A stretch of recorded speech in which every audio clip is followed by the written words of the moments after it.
Holla ballers, what's going on? It's Preacher, and we're coming into the final spec of the Warrior for Mr. Pandaria, not Cataclysm, as we start and finish our journey with the Warrior in this early 5.05 expansion. We'll see how this is playing out. Firstly, I'm going to say I love Arms. I actually prefer it over Fury. Fury SMF is slightly ahead, but luckily Blizzard have done something quite wondrous and made the specs pretty damn close to each other in terms of its single target. Arms is not far behind at all. You are not going to be a detriment to your group by rolling with Arms if you really prefer it. And there's some fights due to the playstyle where Arms absolutely shines and will destroy Fury as well. So it's all in good shape. So let's talk about the Arms and then jump through everything to do with it. Arms, obviously, Mortal Strike, wielding a big 2H. You want to get jelly? Oh, yeah. You can watch the gameplay video to see exactly how that happened. Overpower, Slam, and Colossus Smash. The usual stuff we've seen in Cataclysm. Nothing new. Nothing fantastically weird. All pretty normal stuff. We are going to talk excessively about the gameplay at the end and your rotation and all that kind of stuff. And how your priorities work. They have changed significantly, so watch out for that bit. Talents. Now I'm going to talk a little bit longer about talents in this video as some people get a little bit confused with the choices I make. I'm going to explain them to you as best I can. So let's jump into this. Okay, this is my 5-man heroic build. This is what I prefer for my 5-mans. Firstly, you got Juggernaut. Now, Juggernaut just lets us keep up with the tank from pull to pull to pull. It's always ready. I've never had a moment where I've needed double time, ever. Not in a single moment. I've always been able to cope either via Intervene, Heroic Leap, and Charge to be permanently in melee contact with anything I'm DPSing. I love this reduced cooldown on Charge. It feels like I have it all the time. I love it. Warbringer, the stun to the ground is just annoying for tanks. Tanks don't like this stun. It's very handy possibly for challenge modes. Challenge modes do require a lot of stunning and CC of mobs during combat. Warbringer could be a real shining star there. We'll keep an eye out on that one. The next one is your healing ability. Now, a lot of people debating over the choices I make here. I'm going to explain it as best I can. Second Wind, let's start with that. Second Wind only occurs when you're at 35% health. That's rare.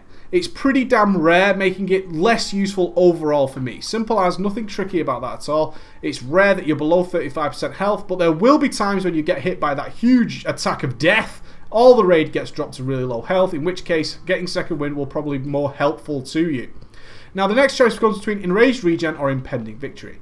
Enraged Regen gives you 10% of your maximum health instantly, and then regenerates 10% of your maximum health over the next 5 seconds. It costs 60 rage, but it is free if you are enraged already. Impending Victory gives you 10% of your maximum health if it hasn't procced by killing an ad or anything like that. And it costs 10 rage, and it's a 30-second cooldown compared to the 1-minute cooldown of Enraged Regen. Now then, I always roll with Impending Victory.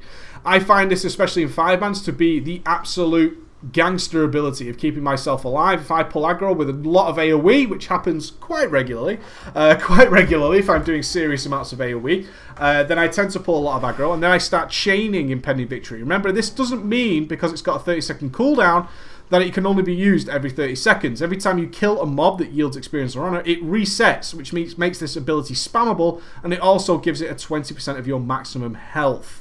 Okay, why don't I like Enraged Regen? It's simple as this. It comes down to common sense. Enraged Regen, at best case scenario, is free and gives you 10% of your maximum health followed by 10% of your health over 5 seconds on a 1-minute cooldown. In a raid situation, and even in a 5-man, I really consider the extra 10% healing you get from this as utterly useless. I consider it totally useless. 5 seconds for healers is an eternity. It's a terrible eternity if you really need healing. If you're in a raid scenario and you're a tank and you're using Enraged Regen, the amount of heals that can land on you in 5 seconds completely nullify that 10% extra health. It really does. And worst case scenario, you're not enraged when you need this. When you pop Enraged Regen, it's going to cost you 60 rage. You're still only going to get the 10% healing, which is relevant in my matter than you would for Impending Victory, and it's a huge DPS loss. Worst case scenario for Impending Victory is you need to spam it all the time. You haven't killed anything. And the worst case scenario for Impending Victory is it's cost you 20 rage for the same amount of healing as Enraged Regen. And it's available all the time. There are points when you just will not have 60 rage and you need to heal. This makes Enraged Regen completely useless. You are not enraged. You need healing. And you just don't have access to it. You're not enraged. You don't have the rage to cast it. I do never, ever want to be in that situation. It's dangerous and I don't like it. The other aspect of impending victory is you can prepare to top yourself off before large attacks as well, which can often lead to surviving. I like that I can just fire it off. I generally have it ready. A 30-second cooldown, I have it all the damn time for when I need it. I'm not topped off. The healers are a little bit struggling, and quite frankly, that big attack is coming whether we like it or not. Impending victory can be the lifesaver of topping your health off. This is why. Simple common sense approach. Impending victory always gives me 20% of my maximum health over 1 minute for 20 rage. Enraged regen sometimes gives me the same amount of healing every minute for 60 rage. Or it's free if I'm lucky and the stars align and everything works well. You are enraged a lot, but compare it to guaranteed always having it, or sometimes always having it without suffering a huge DPS loss. I am always going with impending victory, and the fact that this can reset off ads, which it happens. There are lots of raid boss fights with ads. The fact that this is spammable for an extra 20% of your health far more times than enraged regen just makes it the winner in my book. Level 45, we get some sort of utility spell, some CC, some sort of way of dealing with things. Staggering Shout sucks bollocks, we don't play with that. Piercing Howl for kiting. Some challenge modes might require kiting, so watch out for Piercing Howl shining in the challenge modes. Disrupting Shout, though, for my 5-man heroic build is beautiful. I allow tanks to gather mobs much easier. I help them out. I create my own death balls if the tanks aren't interrupting as much as I would like. Therefore, I increase my DPS by throwing out a Disrupting Shout and helping people out. And with such a short cooldown, it reduces the damage overall. It's just a fantastic little spell. Level 60, we get some sort of DPS cooldown. A lot of math flying around to try and justify the other two. For me, it's always Dragon Roar. It straight up just does more damage single target. There are times when Shockwave will win, but they're very situational. And there are times when Bladestorm will win, but again are situational, whereas Dragon Roar just shines above all of them in most times. Simple as that. In most occasions, Dragon Roar wins. Shockwave and Bladestorm can win in certain situations, but this is the wonderful thing about our talent specializations now, is there are times and bosses where you will go, Bladestorm is better here. Great. That's fantastic. This is my guide for my 5-man heroics, and personally, Dragon Roar always shines above these so far. But there will be times when the other ones win, and I will do a video specifying those occasions for you. Level 75, we get some other raid utility and party utility. For the 5-man dungeons, Mass Spell Reflect always wins for me. There are lots of things like Fireball Volleys, AoE Shadow Bolts, whatever it might be, where Mass Spell Reflection simply wins. And if you've got a tank who can't Spell Reflect, you can help him out. You can be that baller, it costs you nothing, and you're reflecting spells back. You're killing that boss quicker by helping out your tank who's getting those lightning bolts chained at him, and we just can't interrupt them anymore. The other choice for the DPS warriors, which is the only relevant one in my opinion, is Safeguard. Safeguard gives a 20% damage reduction to the people you intervene. Very nice for putting onto DPS, healers and other melee. Anybody who is not in danger of being melee attacked. If we throw this on the boss and intervene him, we're likely to die. We don't really like dying. A special mention to Vigilance. Again, you don't want to be transferring 30% of the damage taken by your tank for 12 seconds. That's very, very dangerous and you're likely to die. You're going to need excessive cooldowns to survive. However, again, Vigilance who needs somebody to soak, some major DPSer, some healer, whatever it might be, needs to soak something for an extended period of time. 12 seconds of reduced 30% damage is always nice. So again, situational. For my 5-mans, Mass Spell Reflection wins. At level 90, we get our major DPS cooldown. Stormbolt is the weakest. Straight up, it just does less damage. Bloodbath and Avatar. Okay, Bloodbath mathematically does more. Simple as. No questions asked. I'm not going to argue it. I'm not going to debate it. It does more. Fine, happy. However, in real life working situations, for me, Avatar is superior. Why is that, Preacher? It lines up so much better with everything else that is going on around you that I love Avatar. The 3-minute cooldowns line up with everybody else's 3-minute cooldowns. They line up nicer with people throwing down Bloodlust. They line up nicer with everybody throwing down Skull Banners. It's all very well and good that some mass points to Bloodbath will do 6%. It's literally a 6% difference if you maximise Bloodbath every 1 minute. Avatar, a 3-minute cooldown, allows you a lot of leeway to line up things. So you can throw on Recklessness, Avatar, Skull Banner. If you're in a raid, you've probably got 3 Skull Banners over its duration, allowing you to just get so much DPS out of this Avatar cooldown that personally I think it's better. Maths say Bloodbath is better. I leave it to you. You're not going to be in a bad situation picking either of these. I just personally prefer Avatar, and I love my macros, especially when I'm doing nuking. When I need to nuke, I want to screw things up, so I've got Fuck Your Couch.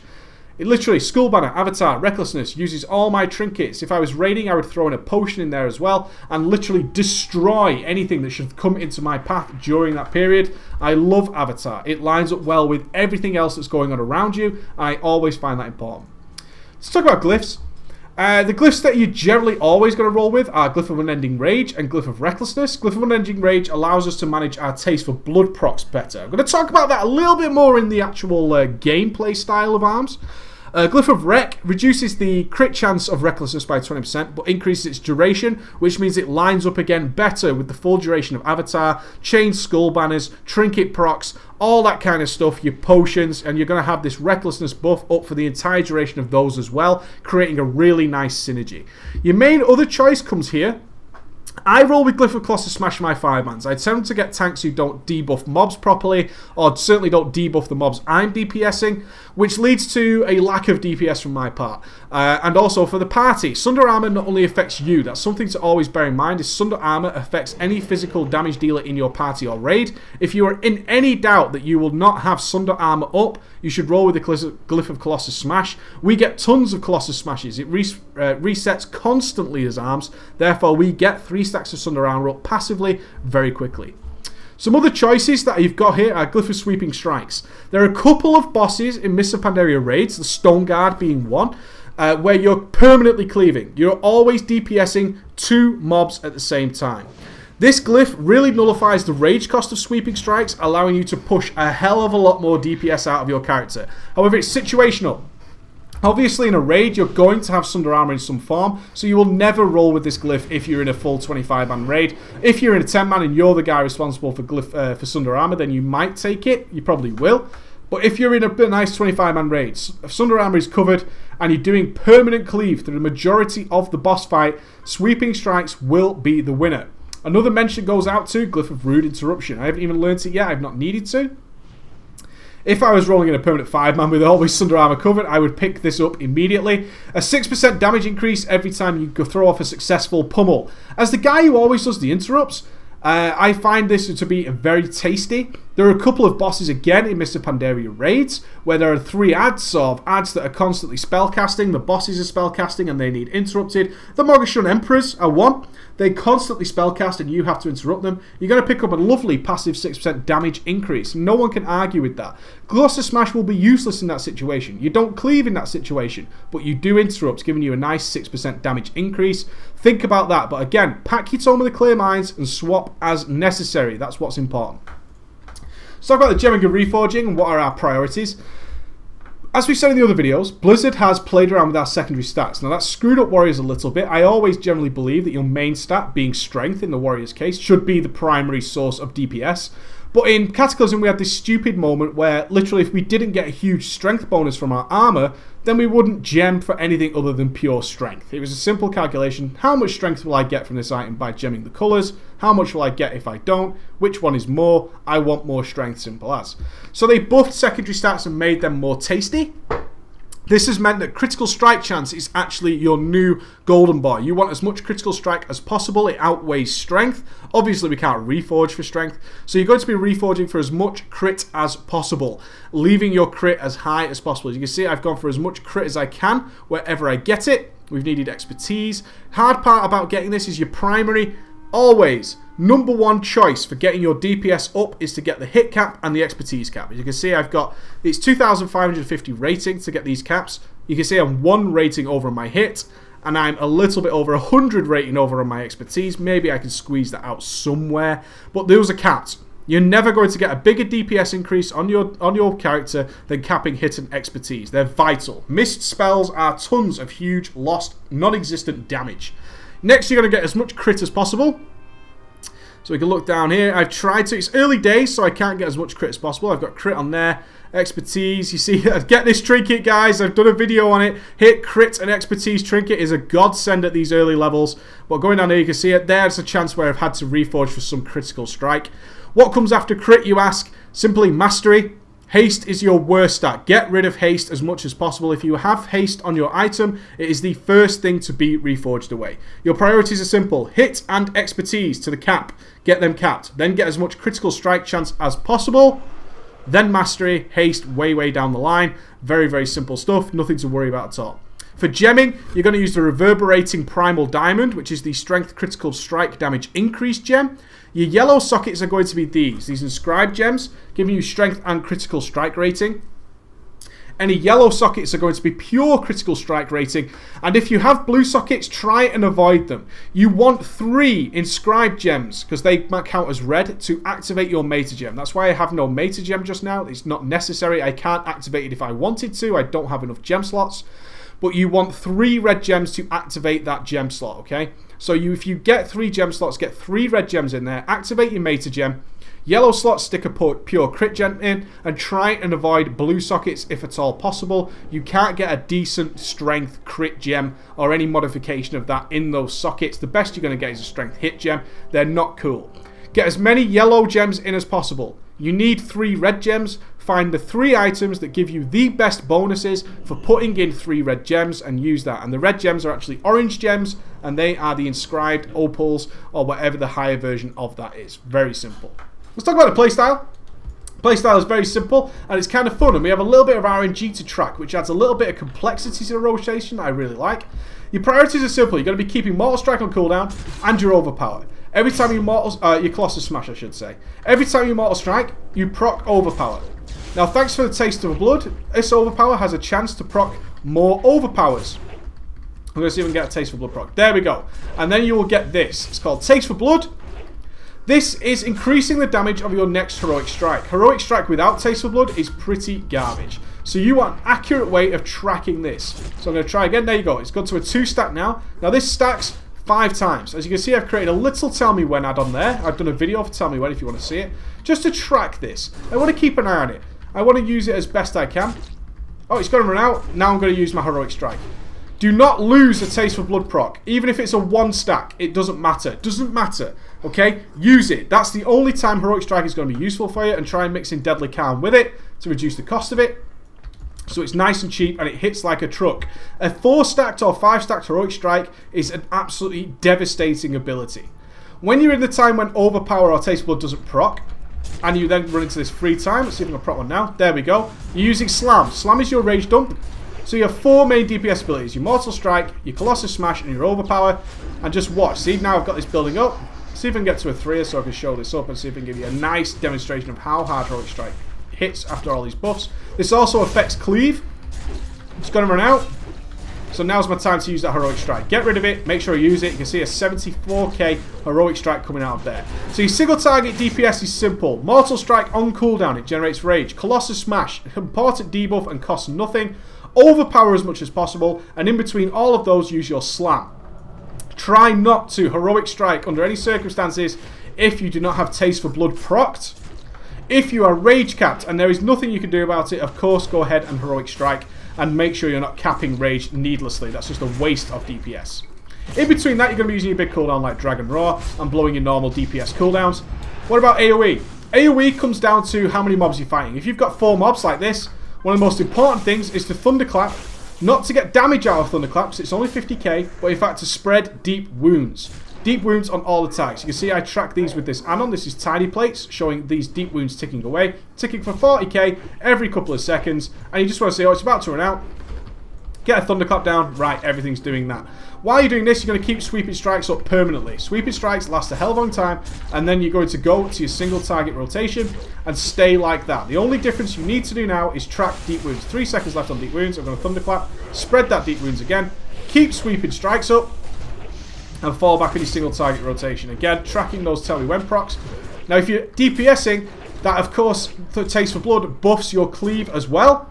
Therefore, you need to be using it on Cleave. If you have 3 mobs or 4 mobs, use it on Cleave, not Heroic Strike. You still get that huge damage buff.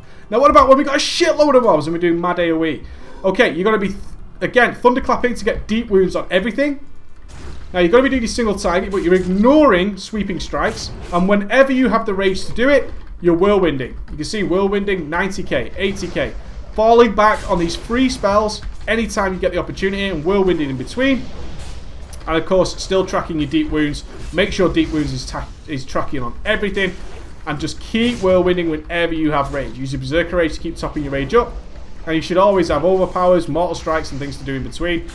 just whirlwind your ass off and get as much DPS out of that whirlwind as possible. That's at 4+ mobs. Alright guys, so that's all your Arms Warrior plays. Let's jump into some gameplay and show you some epic weapon droppage. Take it easy, ballers.